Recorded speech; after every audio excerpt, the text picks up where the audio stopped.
Dominic Cummings, the Prime Minister's top advisor, is facing more calls for his resignation following his decision to drive his family hundreds of miles from London to Durham during the lockdown. Dozens of Conservative MPs have now called for him to step down, while others have expressed their concern about the impact of his behaviour. Earlier today, a government minister, Douglas Ross, resigned his post in protest at Mr Cummings' controversial interpretation of the lockdown rules. Our political editor Laura Kuenssberg has the latest.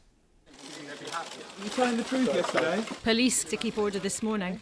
Just move out of the way, guys. The Prime Minister's top advisor no longer protecting his boss. Instead, a very big problem. Social distancing. Only a faint plea this morning. Dominic Cummings' swagger long gone. What is it? But now a minister's jumped because Mr Cummings hasn't been pushed. This will be better. It's good. Yeah. Douglas Ross happy to be on the campaign in Scotland in the autumn election. But if the number 10 advisor won't quit after breaking at the very least the spirit of the lockdown, well, Mr Ross won't stay. I have constituents who followed the guidance, and whether there were loopholes or areas that you could get around the guidance, they didn't, when the vast majority of people followed the guidance to the letter of the law, because the UK and Scottish governments were very clear at that time to stay at home to help our frontline NHS workers beat this virus. Now there are nearly 40 MPs, including former Tory ministers, even the boss of the party in Scotland, calling on him to quit. I think many people will have understood the dilemma that has been faced, but I think we are distracting attention now from the key issue, which is tackling the coronavirus. And that unease goes right to the top. A member of the cabinet told me if Dominic Cummings had any self-awareness, he would resign. Another said, for as long as he stays, the government will remain stuck in this groove, unable to concentrate on what really matters. And by defending his advisor so strongly, this has become a question of the Prime Minister's judgment too.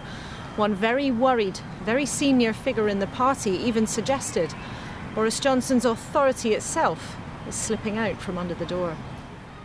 Yet Downing Street is adamant that Mr Cummings' trip to the North East was covered by the exceptions to the lockdown rules.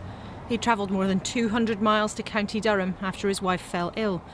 And they've tried to justify even his 60-mile round trip to Barnard Castle, where he was spotted by eyewitness Robin Lees. But I just feel that it was right for the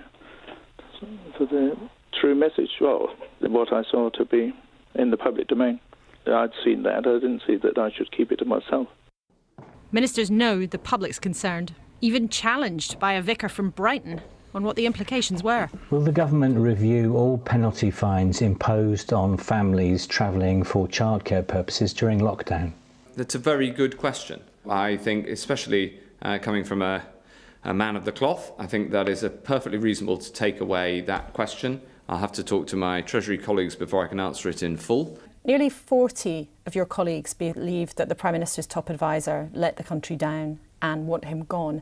Given that you stood there at that lectern and told people the guidelines weren't advice, they were instructions, do you? My view is that what he did was within the guidelines. I can understand why reasonable people can take a different view. Do you admit that it's doing damage to the government's credibility, after a question from a member of the public, that you might review some of the fines that are being given to people if they were travelling for reasons to do with their children? I think it's incredibly important that as a nation we keep our resolve. Everybody has a part to play in this. Of course, the future of one man, one job is less important than dealing with the virus. It's a huge distraction, though, despite the determination in number 10 to keep ignoring the wild ride outside. Laura Kuenssberg, BBC News, Westminster. Well, navigating a way out of the lockdown and trying to keep the public on side was always going to be a challenge, according to public health experts, and some now worry that the row over Dominic Cummings will make that task even more difficult. Our Home Editor, Mark Easton, has been gathering opinion from across the UK. There are concerns that confidence in the government and the Prime Minister may have been damaged in the last few days. But how serious is it? With the help of research company Britain Thinks, we've assembled a cross-section of voters to calculate how the Dominic Cummings row has affected the public mood. It's one rule for all of us, and the government can do whatever they like, and we've got to accept it. It's completely out of order. I just didn't believe a word of it. I found he was very arrogant, and I think Boris Johnson's lost credibility. You can't break a regulation, and his 30-mile drive to the castle to check his eyesight, it's irrelevant. How can you drive 30 miles to check your eyesight? When you consider circumstance, considering a son who needs care all the time, and a wife who's ill or was briefly ill, I think there has to be a little bit of slack given. Listen to the job this man's got. He's crucial. He's needed. He could have stayed in that cottage for weeks. He chose to come back and help us in this crisis. Who here thinks that he should resign? He didn't, of course, apologise. Should he have resigned? Hands up. Trust in the government appears to have been declining even before the Dominic Cummings row. In early April, over 2/3 of people surveyed said they trusted the government to control the spread of the virus. By last Friday, that had fallen to a half. Do you think that the way the government is planning to ease the lockdown in England is right, or should they go faster, or should they go slower? Unfortunately, I feel there's going to be a second wave because more and more people are getting together and people aren't taking this as serious as should be. If the government guidelines are you're meant to meet one person, it's not really happening. And does that worry you? It seems like you can do whatever you want, really.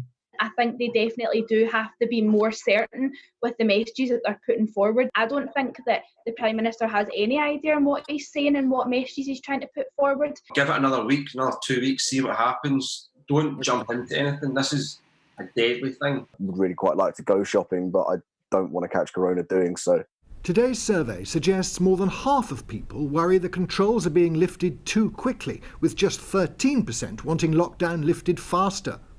The Prime Minister's lack of assertiveness has been the defining point of the crisis. It hasn't been as much of a success as the country would have hoped for. I've just kind of lost faith generally because I just feel like, as usual, we're the kind of laughingstock nation. Like, I understand why we were kind of trying to keep things open, but unfortunately, as a result, I'm sure it's resulted in a lot more deaths than there needed to be.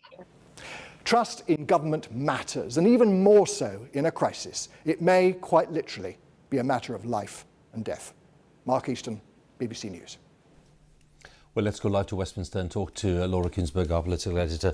Laura, in your report, you raised the issue of the Prime Minister's own authority. What's your reading of that tonight?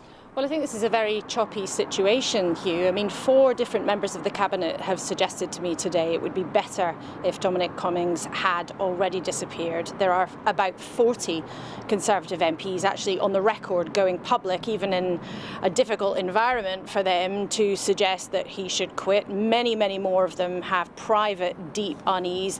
And I think the frustration is now not so much about what he did or didn't do, but in part about the handling of all of this and the way that it has developed over the last couple of days, with the surreal experience in his press conference yesterday, and also many MPs just simply relating what they are hearing from their constituents, them talking about getting, hundreds, even more than 1,000 emails expressing fury.